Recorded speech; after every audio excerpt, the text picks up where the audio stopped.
Las emisoras Democracia M y XFM presentan la revista de opinión Democracia, con la conducción y dirección de Gonzalo Rosero.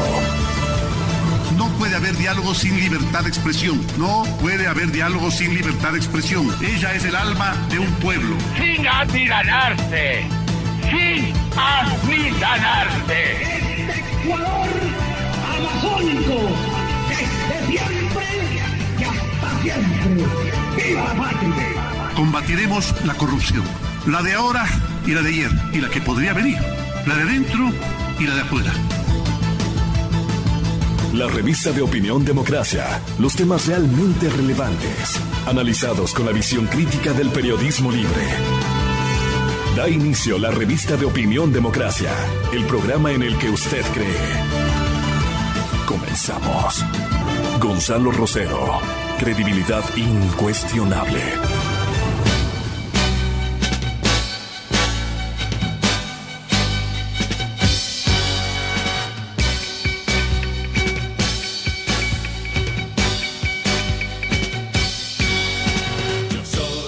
Buenos días, amigas, amigos. Estamos iniciando este viernes, digamos, de 4 de diciembre, que es para festejar a Quito. Este fin de semana lo festejarán 486 años de la fundación de la ciudad de Quito, como la tenemos ahora, de esta ciudad mestiza, de esta ciudad con tanta historia, ¿no? Les decía, y teníamos en las tomas que Democracia TV está pasando y que lo pueden ver, más la música. Comentábamos no hace mucho con la colega Carmen Santillán Salas, sobrina de Jorge Salas Mancheno, que hay una canción, ¿no?, que se llama Mi Quito es un Edén de Maravillas.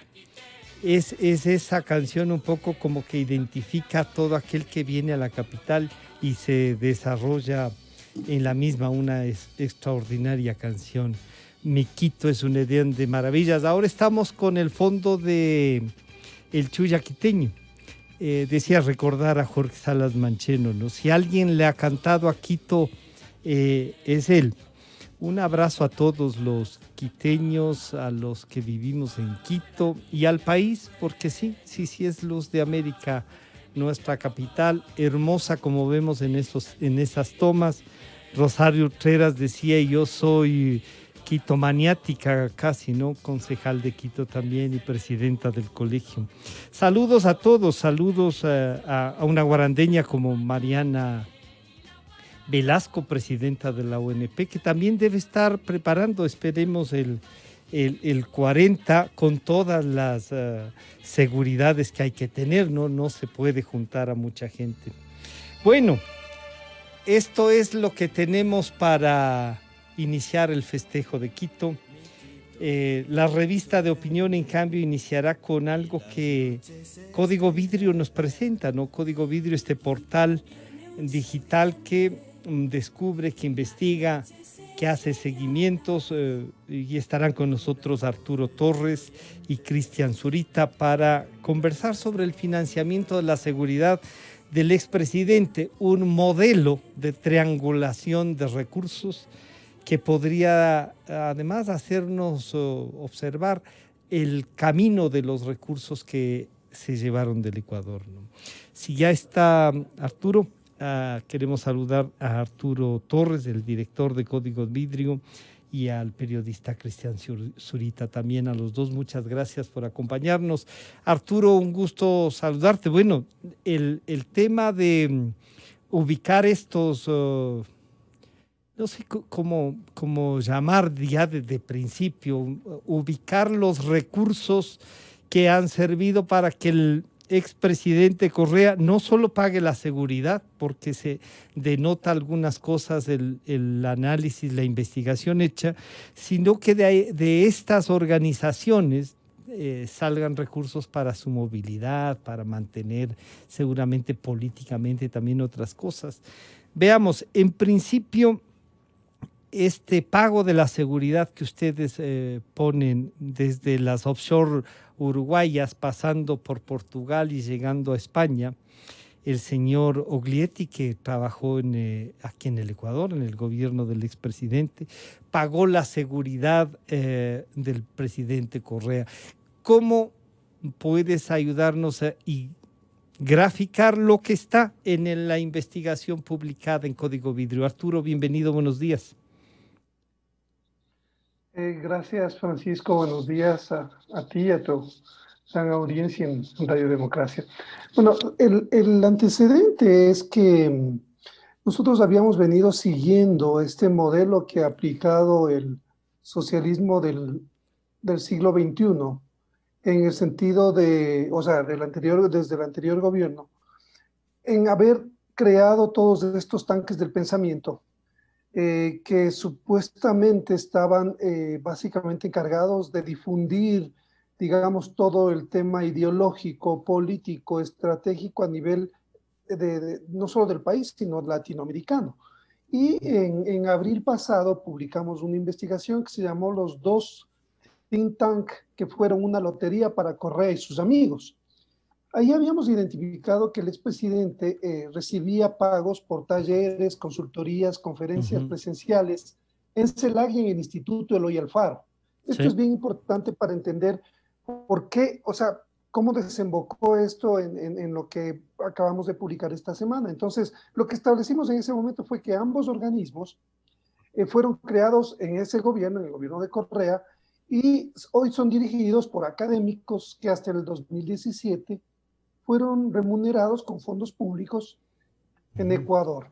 Desde ese año hasta más o menos del año 2019, Correa fue conferencista de este Instituto Eloy Alfaro con un mensual de $6,000, mientras que en CELAC dio charlas más o menos a partir del año 2018 por $8,000 al mes. A ella le venían pagando, ¿no es cierto?, estos salarios, digamos, por las charlas y por los talleres que daba. Y durante 10 meses lo que establecimos es que el expresidente más o menos percibió $19,000 mensuales. Incluida, además, su pensión que en ese momento recibía vitalicia de los $4,200. No se incluye en esto la remuneración que recibe por el programa de entrevistas, así es, en Russia Today, que básicamente él no ha revelado, además de otras donaciones de amigos, entre comillas, que él tampoco cuenta quiénes son. Así es que, más o menos siguiendo esta pista, a ver, ¿de dónde viene la plata? ¿Cómo es que él financia el tema, por ejemplo, de su seguridad? Porque no es poco lo que él requiere para eso. Exactamente. Y sobre todo como el gobierno anterior, cuando él dejó el poder, asumió el pago de su seguridad por un decreto que hizo el propio Correa. Él mismo hace un decreto días antes de dejar el gobierno, en el cual establece que por lo menos debería quedarse él con seguridad por un año, y efectivamente eso ocurre, y pagan más o menos $1,140,000. La seguridad de él, de su esposa y de sus hijos, ¿no? Y de sus hijas en Francia. Así es, exactamente. O sea, porque habían varias cápsulas de seguridad, 3 equipos para cuidarle a él, a su esposa y a su hijo y a sus hijas en Francia. Entonces, es más de $1,000,000 lo que les costaba ese chiste después de que él deje el gobierno. Entonces, haciendo un seguimiento de sus seguridades, que básicamente lo que pudimos establecer es que de dónde venía el pago una vez que el gobierno dejó de cubrir esos gastos de su seguridad, y ahí es que pudimos encontrar y establecer que los gastos eran cubiertos por esta offshore en Uruguay, Kruper, ¿no es cierto?, que básicamente lo que hace es trasladar dinero para el pago de su seguridad desde un paraíso fiscal, más o menos es eso, porque Uruguay da todas las seguridades a la gente que crea estas empresas de pantalla, precisamente para buscar secretismo y mover muchos capitales. Si es que tiene $75,000 para tener una cuenta en Montevideo, puedes tener incluso pasaporte uruguayo, así es.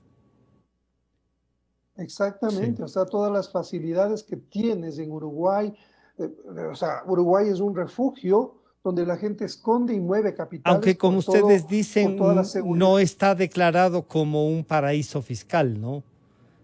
Considerado aquí por lo menos. pero sí es un Sí, sí, sí, paraíso Ecuador de, no lo considera, es un paraíso pero de evidentemente organizaciones.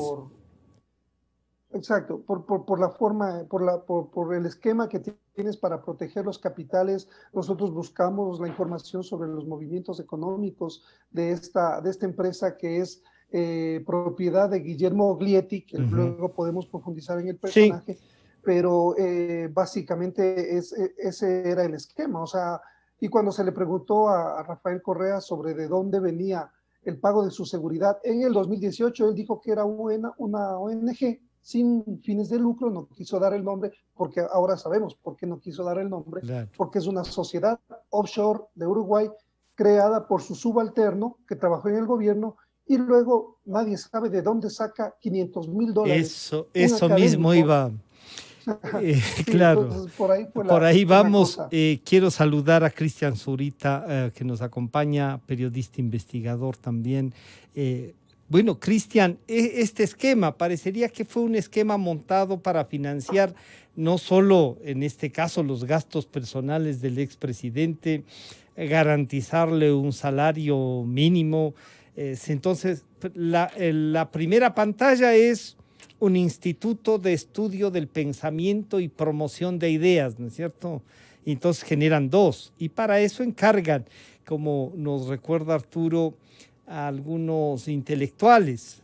En el caso del Instituto Eloy Alfaro, algunos profesores universitarios ecuatorianos también, que pasaron los diría 12 años, los últimos dos parecería que algunos ya no, pero en algunos casos, algunos incluso estos 14 años podríamos decir del gobierno, pasaron con salarios muy altos en el gobierno de la Revolución Ciudadana. La segunda pantalla es una empresa, una offshore, que financia estos institutos del pensamiento para promocionar estas ideas. ¿Cómo se habrán constituido estas offshore? ¿Cuál será el capital que mantienen, las cuentas que manejan? ¿Alguna pista de esta estructura montada? Cristian, bienvenido, buenos días. Francisco, muy buenos días. Arturo, es un gusto conversar con ustedes.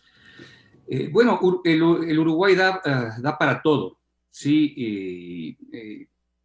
Yo creo que Arturo bien hace en connotar y denotar muchos temas en su artículo que deja, o sea, es como que se nos brinda muchas luces de lo que efectivamente está sucediendo con lo que significa el real manejo de los recursos de este grupo de políticos que ha encontrado este sistema para lavar su dinero, porque a mí lo que me Además, deja en clarísima evidencia es que se trata de un sistema de lavado de dinero a través de una organización no gubernamental en el cual los recursos económicos fluyen de forma extremadamente fácil. Y yo te puedo poner un ejemplo muy claro con respecto a lo que significa mi propia condición personal. Nosotros tenemos, o lo que significa Fundación Mil Hojas, que es mil parte del hojas, ya. consorcio que tenemos con periodismo de investigación, es una fundación que empezó que empezó a recibir recursos que venían básicamente de organizaciones de los Estados Unidos, y para poder recibirlas, lo que se hizo fue constituir a una fundación en Panamá, ¿sí? Con la condición básica de que estaba dirigida a temas de derechos humanos. O sea, para lograr constituir y abrir esa fundación nos demoramos 1 año y medio, ¿sí? Y hay que cumplir una serie de condicionamientos extremos que solicita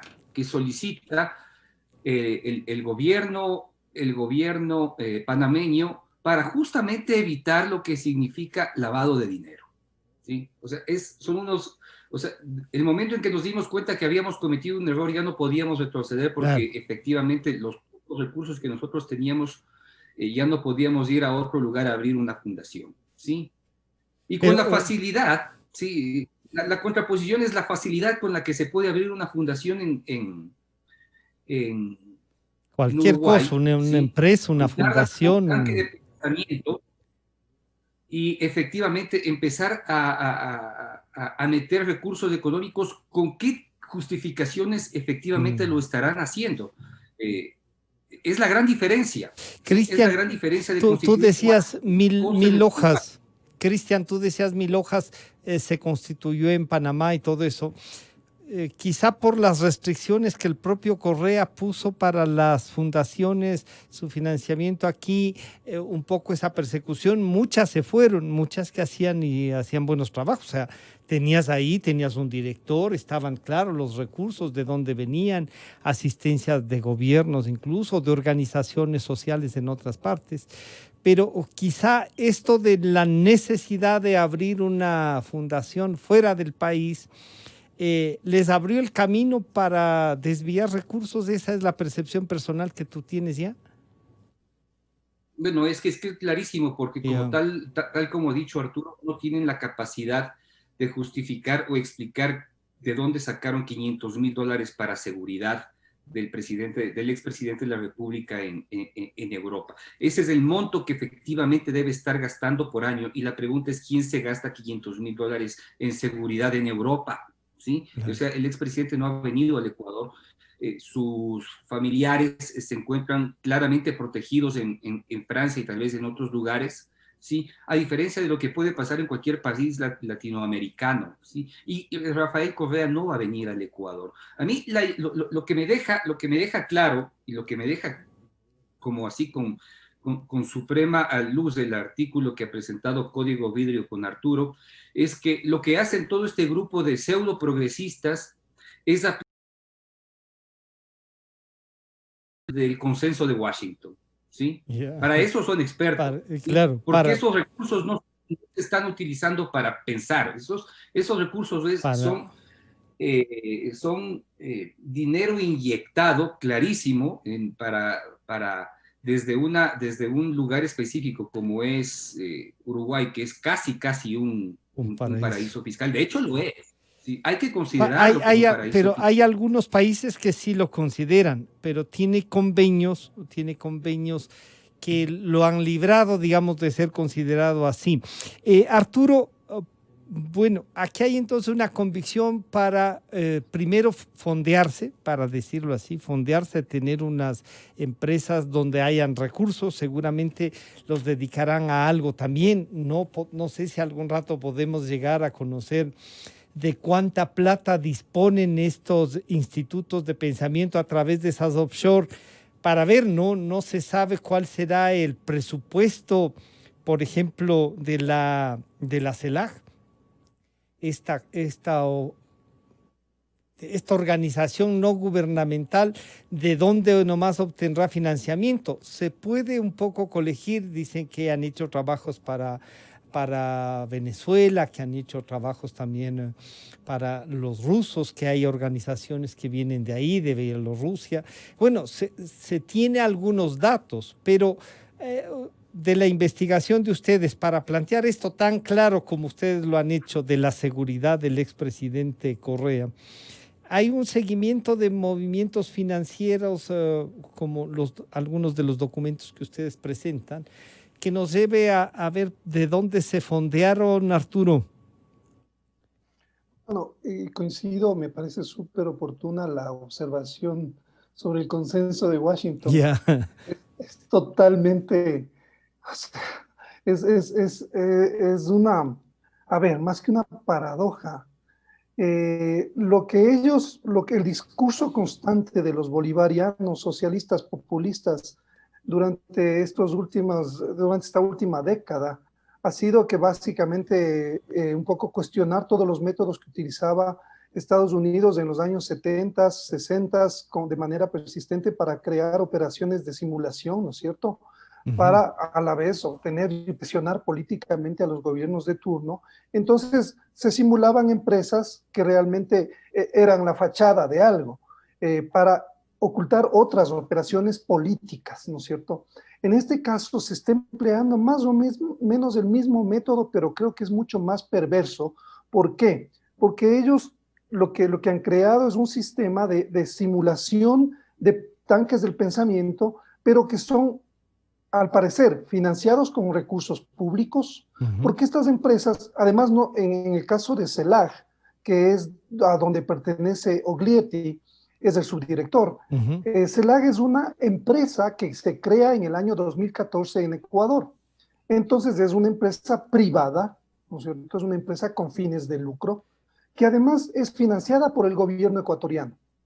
Entonces, ahora lo que se podría establecer es que esta empresa, CELAG, de la cual fue fundador Oglietti, básicamente recibió fondos públicos y luego Oglietti crea esta offshore. No sabemos cuántas offshore más tengan, y estoy seguro que deben tener muchísimas más con este esquema para precisamente mover mucho dinero. Entonces utilizas la fachada, el tanque de pensamiento, difusión de ideología, pero realmente a través de estos tanques de pensamiento se podría estar desviando mucha plata de recursos públicos que vinieron del anterior gobierno para beneficiarse ellos particularmente. Arturo, porque estamos viendo un beneficio personal. Están viviendo de eso y viviendo con recursos que son más de $20,000 mensuales.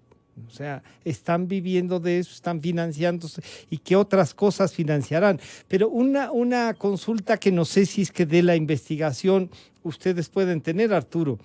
Desde que se creó CELAG aquí y se crea como empresa y con participaciones, ustedes mismos dan cuenta de ahí de que después el ex asambleísta Mauro Andino entrega sus participaciones a alguien, pero se podrá determinar, alguien nos podrá ayudar a encontrar qué nomás firmó la CELAG con el gobierno ecuatoriano, desde qué instituciones. Vemos que Oglietti trabajaba nada menos que en uno de los departamentos de investigaciones del SRI, ¿no? Asoma ahí, tanto el director como el subdirector con Carlos Marx Carrasco, ¿no? ¿Se podrá lograr identificar si han firmado como CELAG contratos con el Estado y qué tipos de contratos tienen, Arturo?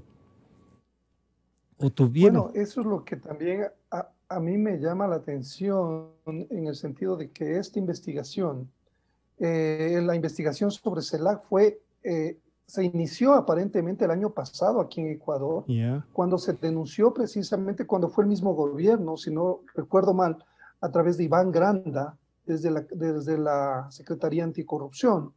Se denuncia a CELAG porque hay un pedido desde España, además porque se teme que recursos de Podemos y CELAG se han estado intercambiando. Podemos, del partido de Pablo Iglesias, de RECON, que también tiene mucha relación y mucha cercanía con Rafael Correa. Ellos también trabajaron en su gobierno.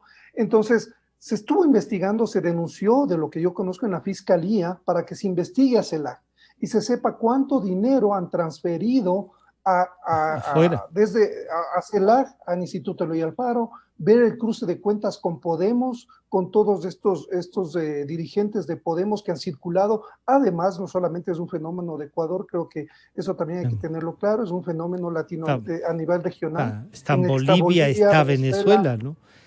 Así es, y también México ahora, ¿no? A través la otra punta del ovillo es precisamente la empresa Neurona.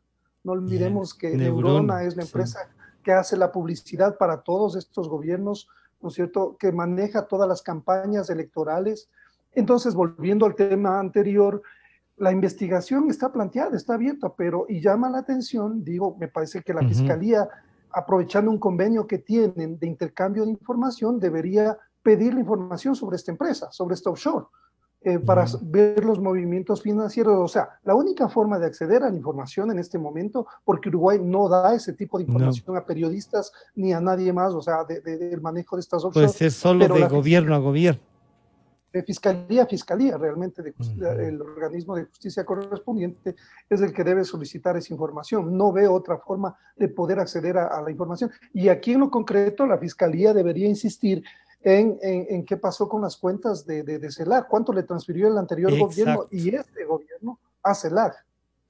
Claro, ahí, Cristian, hay entonces un eslabón que podría ser también algo que, primero saber cuánto le dieron a la CELAC y al Instituto Eloy Alfaro, con qué fondos se constituyeron, deben estar ahí antes de que se vayan esa plata a las offshore, pero habrán firmado contratos. Tú dices, tú podrías ayudarnos a reflexionar sobre qué instituciones nomás. Hemos visto que a otras organizaciones les daban, qué sé yo, investigación de censos en las cárceles. $2 millones, $500,000 por acá, una consultoría sobre el desarrollo de la pobreza y cómo eliminar el hambre en el Ecuador, $800,000, la nueva historia del Ecuador, $1,500,000. Sumamos todas esas de consultorías y todo esto, debe haber mucha gente que se ha enriquecido y que de historiadores pasaron a ser cronistas de la Revolución Ciudadana. Pero bueno, ahí hay una veta de recursos, Cristian. Sí, es una beta y muy grande personalmente, creo. Yo creo que esto va a permitir en el futuro abrir un camino clarísimo de cómo la CELAC Uruguay se está financiando de fondos que supuestamente deben venir de organizaciones no gubernamentales o de negocio, ¿sí? Desde Europa y otras regiones del mundo, ¿sí? Es clarísimo y abre esa posibilidad y creo que existe una coyuntura como para poder desde allá solicitar mayores o pedidos de investigación a la justicia uruguaya para saber de dónde efectivamente se están nutriendo. Porque recordemos que en los 13, 14 años que estuvieron en el poder, ellos hicieron importantes avances y unos enraizamientos por demás onerosos en varias organizaciones no gubernamentales de Europa. Por eso es que tienen, de alguna manera, tanta influencia a nivel del centro e izquierda en Europa, y pues de allí pueden haber creado o constituido sendas empresas u organizaciones no gubernamentales que les permite financiar las acciones de CELAC, que no es cualquier cosa. Si uno ingresa y revisa la página, tiene 31 investigadores que son académicos, ¿sí? Yeah. Tiene como 8 personas que son parte del cuerpo principal, y en el cuerpo consultivo están básicamente los cerebros y cabezas, las cabezas de lo que significa el progresismo en América Latina, que no son cualquiera. Yo estaba revisando los nombres, está el propio René Ramírez, que todos conocemos qué clase de intelectual es, pero están personas que han desatado sendas pasiones en América Latina desde Argentina. Claro. Está Pedro Brigger, está Gustavo Petro, está Maximiliano Reyes, está del Paraguay Leonardo Rubín, todo supuestamente. Está Juan Carlos Monedero de España, ¿sí? Que hay que tratar de establecer como una línea muy cerrada de lo que puede estar sucediendo, de lo que puede estar y de dónde pueden estar viniendo los recursos, de tal manera que el golpe reputacional que este momento toda esta gente ha recibido es por demás fuerte. Está la congresista chilena Camila Vallejo, claro, ¿sí? Y obviamente está Rafael Correa. Lo que se ha dejado en evidencia es que si existen recursos, gran cantidad de recursos que van dirigidos, ¿sí?, al expresidente de la República para hacer seguridad a través de esta organización, pues prácticamente pone en las luces a a este grupo de personajes que de alguna manera también o serían utilizados o serían parte de esta estructura en el cual efectivamente se están recibiendo recursos que no se entiende para qué. Es decir, están recibiendo recursos para cualquier cosa menos para producir pensamiento. Y obviamente por ahí he producido algunas cosas sin mayor sentido. Yo sí he tenido la posibilidad de leer cosas, tal vez pueden ser artículos, pero temas importantes que vemos que se están generando a nivel regional, pues simplemente, ¿no? Ellos siguen con un discurso por demás antiguo, ¿sí? Pero puede, Poco, claro, pero puede Arturo servir eso para generar esta línea de pensamiento sin mayor trascendencia, pero sostener un discurso de reivindicación social, de bañarse como izquierdistas, de lavarse la cara de lo que han hecho ya en el ejercicio del gobierno y tener recursos para vivir. Ellos saben que cuando pueden cerrarles los trabajos, cosa que no les pasaba, pero que les podría pasar, necesitan cómo financiarse. Entonces, no financian el pensamiento, financian sus vidas, pero además financian el confrontar a los que sí están generando pensamiento y creen en la democracia, algo que parece, está claro, ellos no creen, Arturo.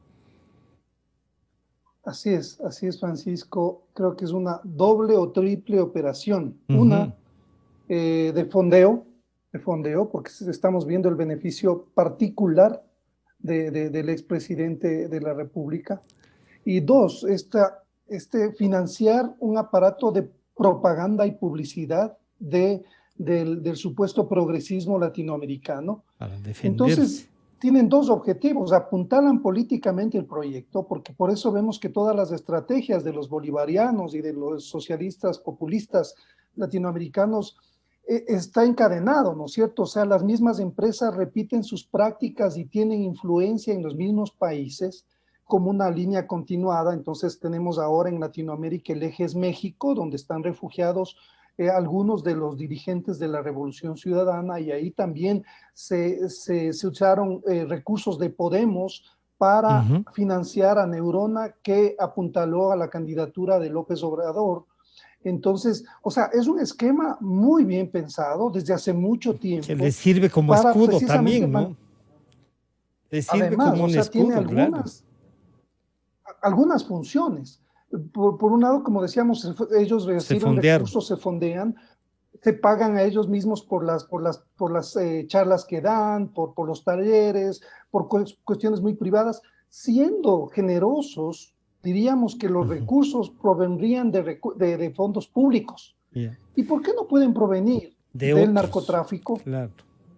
O sea, ¿por qué no pueden provenir de otras actividades delictivas si es que no aclaran de dónde viene la plata? Le hemos pedido al señor Oglietti que nos diga de dónde financió este tipo de la seguridad del expresidente, y no ha respondido. CELAC tampoco ha respondido. El expresidente tampoco ha respondido. ¿Qué están escondiendo? ¿Qué están ocultando? Arturo, el señor Oglietti es un argentino que abre la oficina digamos que tiene la offshore en Montevideo. De Montevideo, de lo que ustedes nos cuentan, traslada los recursos a Portugal y de Portugal va a la empresa. Ahí hay una triangulación. Pero si no dicen de dónde, porque si bien podrían venir también del narcotráfico, no hay que olvidar que hasta no hace mucho las FARC tenían este lazo tan fuerte con el narcotráfico.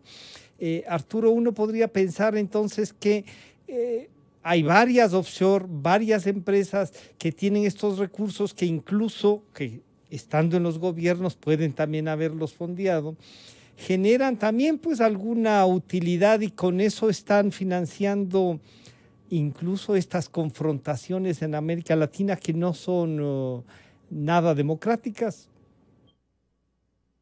Claro, o sea, ahora básicamente al no responder, al no dar información de cómo, de cómo Oglietti obtuvo esos $500,000, 400,000 ¿Y en base a qué? euros. Claro, o sea, si ¿en base a qué le pagó? O sea, ¿por qué le paga $500,000? Yo ya quiero tener un amigo así para que me financie, no un año, sino 10 años de mi vida, o sea, de mi familia. Sí. Con 500,000 nos arreglamos la vida. Sí, o sea, pues, no hay forma de... Yo en último caso entendería que el pobre expresidente de la República esté en la calle, le pasó una tragedia terrible humanitaria para que un amigo llegue y le auxilie con esos recursos. Pero la seguridad del expresidente no es pues un recurso indispensable como para... Entonces, esto nos da la idea de que esta cantidad de recursos se emplean para este tipo de actividades. ¿Qué otras operaciones estarán detrás de esta offshore? O de otras offshore que estarán financiando, ¿no? Exactamente. Cristian, una cosa que siempre el expresidente, con su abuso de poder, con su estructura, atropelló a mucha gente. Pero vemos a otros expresidentes, no solo de la propia América Latina, europeos, incluso estos que tenían, uno podría decir, enemigos muchos más grandes de los que, de esta rabia que podría generar el expresidente Correa. Se necesita esta estructura de seguridad, porque esa es otra cosa, ¿no? ¿Por qué el expresidente necesitará esa estructura de seguridad?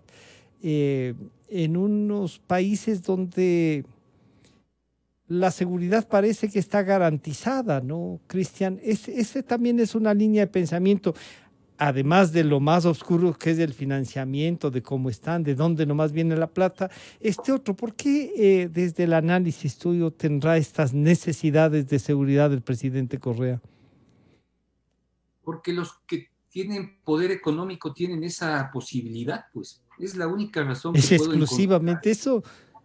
Sí, yo no encuentro ninguna diferencia entre, por ejemplo, las empresas y el flujo de recursos económicos que el presidente Bolsonaro desvió a las offshore que están en Uruguay para su beneficio propio, y acá sucede igual, y se está denotando con total claridad el beneficio propio. Desde hace algún tiempo ya, a través de varios medios y muchos sobre redes sociales, se había identificado por varias herramientas cómo el expresidente viajaba por el mundo y se podía identificar a su seguridad viajando con él. Es decir, nunca le ha faltado recursos para poder pagar una seguridad tan alta, ¿sí? Y seguramente van a aparecer cosas. Eso ningún ciudadano tiene esa posibilidad, ni siquiera personas que tienen importantes e ingentes recursos económicos generados por su propio trabajo tienen una capacidad de viajar con sus equipos de seguridad, guardaespaldas personales por el mundo. Y eso es lo que nos está dejando ver. O sea que básicamente él nunca perdió esta condición de ser una persona importante que puede gastarse todo el dinero del mundo, sea en seguridad y otro tipo de actos que todavía quedarán por desentrañarse, pero ya se sabrá, porque se habrá abierto, es un importante, no es una trocha, es un camino importante para identificar cómo es que CELAC se nutre de recursos económicos de diversas partes del mundo. Así que creo que le corresponde ya dar estos pasos rápidos e inmediatos a la Fiscalía, solicitar acuerdos de cooperación penal para saber de dónde fluyen los recursos a CELAC, y creo que van a encontrar cosas por demás importantes, ¿sí?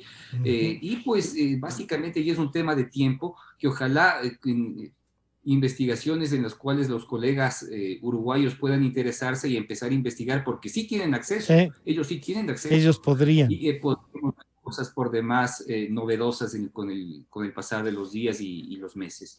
Arturo, ¿cómo hacer el seguimiento a esto que ustedes, a esta trama descubierta por Código Vidrio? ¿Y a esto qué es? O sea, aquí hay ya un delito que podría ser determinado. O sea, si se usaron fondos públicos, más allá de los otros, para beneficiarse personalmente desde el ejercicio del poder, ya que hay un delito. Con todo esto, si bien tú nos recordabas que el exsecretario de Transparencia comenzó una investigación, parece que no avanzó más. Así han pasado en algunos casos, se iniciaban algo, unas escaramuzas y se paraba, seguramente llegaban a algún acuerdo, puedo pensar uno mal, ¿no es cierto? Pero hay esta posibilidad de que, como dice Cristian, este no es una trocha, este es un camino que está claro y determinado para saber cómo se financia Eloy Alfaro, Neurona, la CELAC, que además, no sé si ya tenga oficina aquí en en Quito o dejaron de tener y ahora la tienen o en Buenos Aires o en México o en Montevideo. ¿Alguno de eso nos puedes comentar, Arturo? Sí, CELAC está activa acá, Ya. Francisco, está activa acá, es una empresa que, como decía, se constituyó fue un emprendimiento de de estos, ¿cómo se llama? De los prometeos, grandes emprendedores, ¿no? O sea, saltaron de la academia y ahora son empresarios. Entonces, eso también llama muchísimo la atención, ¿no? Como en el discurso ellos pregonan que los empresarios son los hambriadores, ¿no es cierto?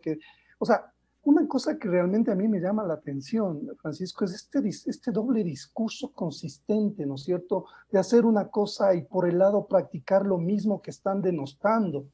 O sea, denostaban, cuestionaban, fustigaban las offshore. El hermano del expresidente Correa fue el primero en establecer ese esquema. La investigación que precisamente publicaron en el año 2009. El Gran Hermano. Cristian Zurita, Juan Carlos Calderón, en Expreso, nos abrió la puerta de ese esquema, ¿no es cierto?, de este velo societario, como Fabricio Correa crea las empresas en Panamá para evitar que le cojan con las manos en la masa en todos los contratos que recibió de su hermano, de su gobierno aquí en el país. Ese mismo esquema, de alguna forma, se sigue aplicando, claro, ¿no es cierto?, en estas operaciones. Es simulación, son velos para evitar llegar a quienes son los verdaderos propietarios de las empresas, las conexiones que existen. Entonces, el esquema ya se ha venido de alguna forma... o sea, ya sabemos más o menos el esquema que tienen. Ahora hay que ver cómo se financiaron, de dónde salieron, de dónde siguen financiándose, si no es de lo que puede producir los recursos con los que se han fondeado también, Arturo. O sea, ahí a lo mejor hay una gran cantidad de recursos que podríamos como país decir, oigan, parece que por ahí hay alguna plata de los ecuatorianos. Claro, me parece que es un camino, como decía Cristian, que hay que seguir y que cada uno en el ámbito de sus competencias y en función de la tarea que cada uno cumplimos, podemos ir poniendo más luz sobre un tema que es opaco y que podría estar perjudicando al interés colectivo, al interés público, porque hay de por medio recursos fiscales que se deberían investigar. O sea, las fiscalías en este caso deberían actuar ya de manera mucho más oportuna para ayudar a entender cómo se financian estas operaciones. Arturo, si uno ve, la CELAC sigue actuando, sigue trabajando, tendrá contactos o contratos, más bien dicho, con el actual régimen, o qué empresas será con las que están trabajando. Aquí debería la CELAC presentar cómo se financia, o sea que si sigue teniendo oficina aquí, sigue trabajando, tiene funcionarios que reciben salarios por estar ahí, debemos tener alguna pista de algo, ¿no es cierto? El propio señor Andino nos podría contar por qué se dio sus acciones, si costó, si él puso algo para la Constitución. Pero además, Arturo, de todo esto lo que podemos ver es entonces que esta línea de seguimiento de los recursos nos puede llevar también a otros financiamientos, de lo que tú mismo nos dices. ¿Será posible eso? ¿Alguien nos ayudará en esto? Esperemos, creo que por experiencia sabemos, esto compartirá conmigo Cristian, que cuando tú publicas una historia, otras fuentes que saben, que tienen información, se abren y empiezan a proporcionarte más datos precisamente para fortalecer tu línea de investigación. Entonces creo que eso es como... Ahora está como este tema, estamos empezando a conocer todas las dimensiones de una estrategia que es regional y que ahora encadena no solamente a México, sino también a España, ¿no es cierto? Y no olvidemos o sea, yo no descartaría que buena parte de esa plata provenga de Rusia. O sea, es una operación que va a otros niveles. Tiene que ver con geopolítica también. Con una geopolítica mundial. Eso fue además el caso Assange, ¿no es cierto? Por eso es que todos estos elementos se encadenaron y este tema precisamente nos conduce hacia eso mismo, o sea, va confluyendo en torno a una estrategia que es lo que les ha permitido estar tan vigentes estas últimas décadas, o sea, mantener un equipo, una maquinaria potente, informativa y propagandística, ¿no es cierto?, para cohesionar a todos estos ideales de reivindicación, en fin, o sea, usar eso. ahora lo que se espera es que evidentemente, como decía, se puedan ir destapando más cosas desde las autoridades que puedan llegar a la información y en Uruguay pues también tratar de encontrar los flujos de esta empresa. Esta empresa, y ahí no sé si para Cristian le queda claro de todo, no sé si es la CELAC la que tiene un offshore con financiamiento o es un offshore hecha exclusivamente por el señor Oglietti. Ya le preguntaremos a Arturo también, pero de lo que tú has leído y el seguimiento, Cristian, parecería entonces que el señor Oglietti es un potentado financista y uno no termina de entender por qué cobra sueldo de subdirector de CELAC, pudiendo financiar la seguridad de un amigo como el expresidente que le dio trabajito en el SRI. Bueno, en términos claros, lo que debemos de entender es que el señor Oglietti es testaferro de Rafael Correa. Clarito está. Entonces, el tema ya no pasa por pensar que esta offshore que tiene el velo societario de ser un tanque de pensamiento, se encarga de construir y tendencias políticas referidas al progresismo en el planeta, ¿no? Lo que se encarga es de lavar dinero en beneficios particulares, porque ningún tanque de pensamiento en el mundo, ninguno, se atrevería a gastar esa cantidad de dinero, $500,000 en una persona. De los miembros del cuerpo consultivo de esa, es decir, del gerente de esa empresa, bajo ninguna circunstancia. Y pues es triste para ellos si es que acaso no lo sabían, ¿sí? Tendrán que pronunciarse pronto, cada uno de ellos, el expresidente de Bolivia, por ejemplo, y decir si es que conocía de este flujo de recursos económicos para el pago de una empresa privada europea que daba seguridad a la familia del presidente con un supuesto que ya un poco lo hemos dejado en claro y discutido, que no hay razón de ser, claro. ¿sí? Pero obviamente lo primero es que eso no es un tanque de pensamiento, ¿sí? Es un sistema de flujo seguro de recursos económicos en favor de uno de sus miembros, y obviamente otros tienen que estar recibiendo importantes beneficios, porque ¿cómo es que yo me puedo encargar o facilitar mi nombre, mi persona, mi prestigio y mi reputación para ir entregando, cruzando flujos grandes de dinero a una empresa en favor de un tercero que por más importante que pudo haber sido, yo lo hago? O sea, eso no lo hace nadie así gratuitamente, ni creo que pasa de por medio temas ideológicos o políticos. Esto es dinero puro y duro que están utilizados bajo condiciones de supuesta política, y pues tan fuerte ha sido el golpe, pero tan fuerte como es costumbre en ellos es quedarse callados, ¿sí? El silencio denota el golpe que han recibido, y pues les costará un tiempo entender primero qué es lo que va a pasar, porque lo que están este momento tratando de hacer es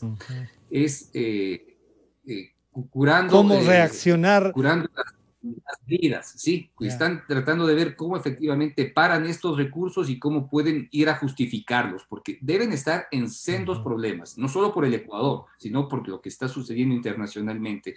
Así que a eso debe referirse, ¿no?, el silencio que hemos observado desde la publicación de este golpe tan fuerte que han recibido, porque básicamente están tratando de ver cómo lo solucionan y cómo justifican la gran cantidad de recursos económicos que han recibido y que no sabemos todavía cómo ha fluido. Claro, ahí uno se pone a pensar, un señor que por más generoso que haya sido, a lo mejor vino, pobrecito, a ganar entre $4,000 y $4,500 mensuales, se quedó aquí, o sea, el Ecuador le ha pagado, digamos, unos $120,000 por sus aportes desde el SRI, desde otras áreas en las que han trabajado, otros han sido asesores en la Cancillería. Bueno, no alcanza ni todo lo que le han pagado en sueldos para regalarle al expresidente la seguridad de ese año. ¿Y qué nomás le estarán pagando? Además de los casi $20,000 que tú cuentas en la investigación, son de ingresos para el expresidente. Oglietti, ¿has logrado saber de qué más vive, qué otros pozos petroleros tiene? Bueno, ya sabemos que efectivamente tiene una relación directa con Rafael. Eso ya es bastante, ¿no? Creo que a medida que se vaya desentrañando y conociendo la información con mayor difusión en los círculos del Cono Sur, pues se irán teniendo resultados. No sabemos efectivamente mayor cosa de lo que, más allá de lo que hemos visto sus relaciones en Ecuador y sus ciertas relaciones en el Cono Sur, pero ya irá apareciendo, claro, ¿no? Y ya iremos viendo qué hay. Arturo, sí, pasan como personas con pocas capacidades económicas y tratan de mantener una vida algo discreta, pero con tanto dinero habrá que preguntar allá qué es lo que están haciendo. Arturo, este tanque de pensamiento que resulta ha sido tanque de financiamiento, claro, uno dirá, ¿de dónde el señor Oglietti? Si es que no dice que es CELAC, porque podrían decir, pregúntenle a Oglietti, no, él le ha pagado, él tiene una empresa allá en el Uruguay, no sabemos a qué se dedica, pero él ha pagado, CELAC no tiene nada que ver. Vean ustedes, algún negocio próspero, algún emprendimiento así de esos que uno diga va rumbo a generar ¿cómo habrá ganado esta plata para poder regalar $500,000, Arturo? Bueno, llama la atención que CELAC precisamente por ejemplo, en su página no transparenta de dónde es su financiamiento. Primero, eso ya te llama la atención, ¿no es cierto? Porque desde esta ala progresista del populismo de izquierda latinoamericano, siempre una línea discursiva persistente era la poca transparencia, de dónde viene la plata de la derecha, de los partidos, de la prensa. Eso ha sido consistente. Ahora que CELAC es un tanque de financiamiento y de pensamiento, deberían transparentar sus cuentas. ¿Por qué no transparentan sus recursos? ¿Por qué no dicen si es que son una organización que básicamente está dedicada a la difusión del pensamiento? ¿Por qué no precisamente muestran en la práctica que son coherentes con todo lo que denuncian y todo lo que proclaman? Esto por un lado. Y por el otro, evidentemente, toda esta configuración de ya alrededor del personaje Oglietti, él básicamente es una persona que trabaja en CELAC como subdirector. Tampoco se sabe cuánto gana, a no ser que gane $50,000, no sé. No le alcanza para regalar 500,000. Quiero hacer un ejercicio de un poco de ficción para tratar de entender cómo él puede financiar esto. Ayudarles, como dice Cristian, a encontrar una respuesta, porque este silencio, el golpe con perdigones que has lanzado desde Código Vidrio, como suele ser los trabajos de los dos nos llevan a un montón de aristas. Estos pulpos que gobernaron tienen una cantidad de pies y manos como el señor Oglietti, que deberían de alguna manera, si quieren incluso frenarlos o acusarlos a ustedes de persecución, porque algo de eso un poco se ha sugerido, que ahí hay una persecución. Bueno, deberían decirnos, ¿no? ¿Cómo alguien puede regalar $500,000 y ni siquiera generarse una falta de café? Arturo, ¿qué más se puede iniciar con Oglietti? ¿En dónde más? ¿Tenemos algún dato de pago de impuestos, alguna cosa que nos demuestre ingresos del señor que no sea la CELAC? Bueno, Oglietti está viviendo actualmente en Córdoba Ahí es donde él tributa, hemos tratado de buscar los tributos y la verdad no hemos encontrado los datos.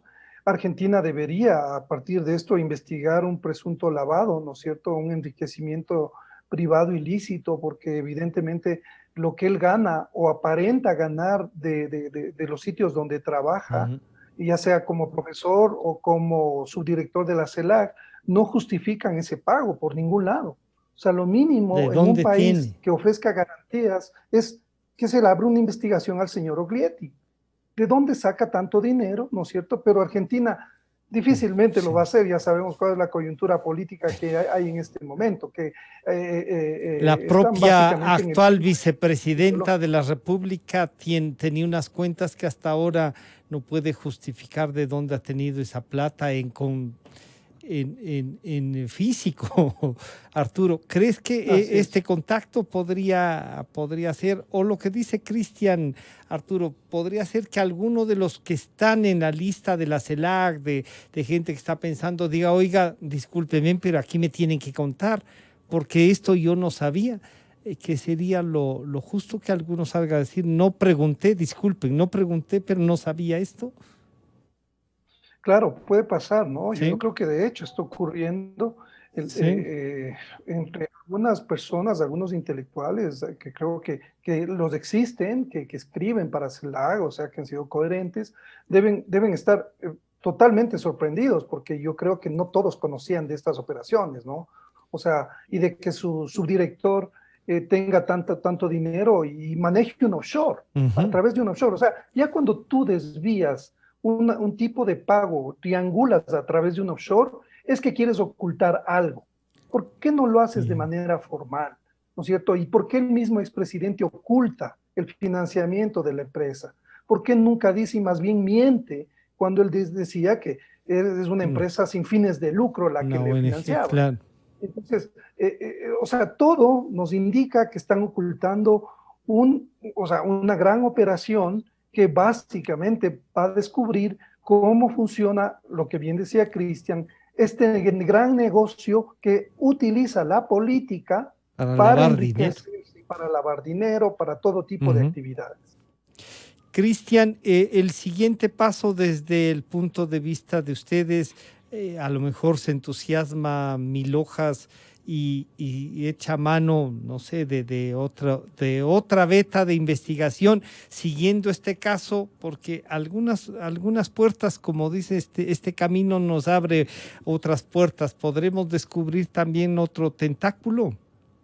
Bueno, es posible que sí, y de alguna manera los temas que nos ha presentado Arturo desde fines del mes pasado evidencian eso, porque ya nos había contado en un reportaje anterior cómo es que efectivamente la empresa denunciante de todos estos temas, que es UC Global, pues ya tenía un litigio con Rafael Correa por una supuesta intervención no autorizada en el teléfono de sus hijas, que efectivamente dentro del proceso se está justamente investigando eso. Así que desde allí seguramente la información empezará a brotar, la información saldrá. Yo creo que todo lo que pueda no conocerse de forma pública a través de los procesos judiciales que se están llevando desde Europa va a ser como que más accesible, y pues ya corresponde a empezar a planificar acuerdos con periodistas extranjeros para que puedan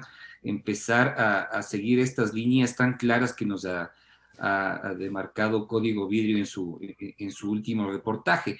Así que, pues, caminos va a haber. Creo que hay intereses, sobran. Todos los personajes que están involucrados están en la primera línea de la política, y es como que si nuevamente, por las condiciones que en su momento pudo haber atravesado el Ecuador, volvemos a ser nuevamente centro de atención con respecto a los intereses primero legales y de la justicia de diversos países, porque todos querrán conocer si es que expresidentes o personas directamente involucrados a lo que significa estos principios progresistas en América Latina están involucrados en algo parecido a lo que se ha identificado en este caso.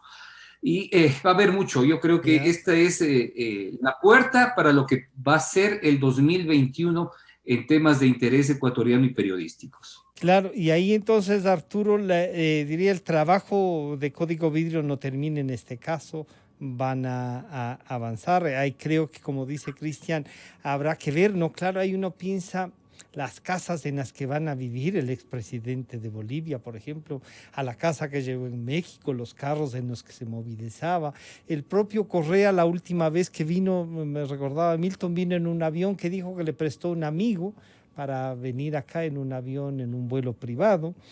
Pero, claro, además ya viene esta otra cosa, ¿no? Vitola admite que pagó sobornos en Ecuador para tener contratos petroleros 14, 15 años, y van a pagar una multa por prácticas corruptas, y ojalá nosotros nos sumáramos a ver a quiénes han pagado, cómo han pagado. Capaz que nos encontramos con un depósito de algo ahí, Arturo, que nomás se podrá hacer.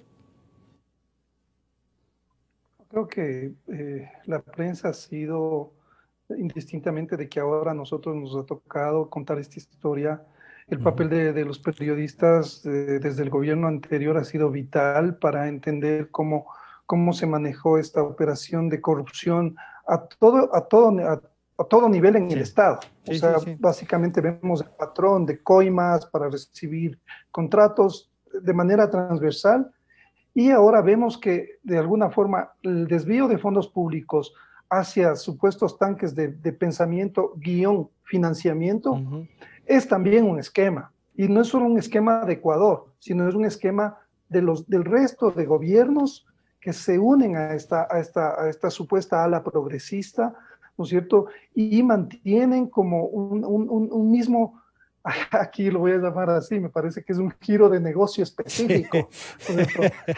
Un giro de negocio específico, sí. Sí. O sea, me parece que esto sí nos abre la puerta como para poder dimensionar efectivamente si es que es así. O sea, ahora las autoridades tendrán que hacer su papel, y nosotros en lo periodístico vamos a seguir el tema. Evidentemente hay muchos cabos sueltos y muchas aristas que debemos seguir abordando.